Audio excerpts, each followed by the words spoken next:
eagle's egg. And he liked one and having the setting. So he put the eagle's egg under the hen. And when that hatched out, it was the funniest looking little thing to all those little chickens. Why, he couldn't understand what they were chirping about. He spoke in a different language. He didn't know what them chickens was talking about. I hope you know what I mean. So then, he watched him, and he didn't know what to do. And they all picked on him, because he said he was an odd fellow. He perhaps was. But he was an eagle to begin with. They could stretch their little wings and flop around, and he'd look at them, and they were all the way they were. Oh, hen would cluck, and they knowed every one of the clucks, so here come the little chickens all running in, but the eagle didn't understand that cluck. And he wouldn't come in, because he didn't know that kind of clucking.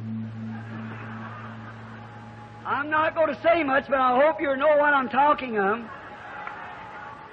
He didn't understand it. He talked different. He noticed that this old hen, every time she'd find a little bug or something, she'd cluck to her little chickens, and all the little chickens come, the little eagle come in the back looking around. He was a funny-looking little creature.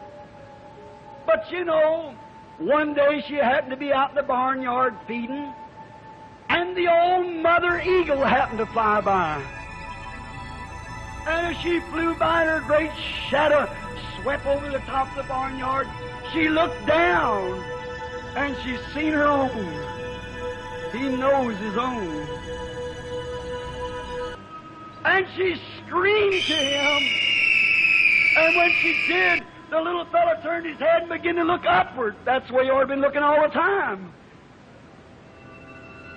And when he looked up, she screamed back and she said, "Son, you're not a chicken. You're mine." The old mother said, "You're not a chicken. You don't belong there. You are mine." And he wondered what he could do. That's what he wanted. And you know, there may be a many a little eagle been walking in some old denominational chicken yard for a long time sitting here tonight. That's right. But I hope that he calls you and says, "Son, you're mine." "What must I do, Lord?" That was the cry. She said, "Just make the first big jump and flop your wings." And he made the first jump and flopped his wings. He found out he wasn't earthbound anymore, because he sat on a barnyard post, right in the center of a Pentecostal organization. His mother said, "Son, you've got to come higher than that, or I can't get you." Said, "Just give another jump, and I'll bear you up on my wings." While we think on these things as we bow our heads a moment, I wonder this morning while we're in the building, if there would be an eagle here this morning, that you've been walking in a barnyard a long time. You're sick and tired of that stuff.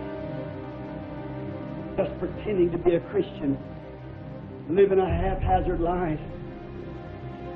But somehow or another there's been a certain little wind that swept over your soul this morning by the preaching of the Word. You know what it is? It's Mother fanning loose the feathers that will come loose.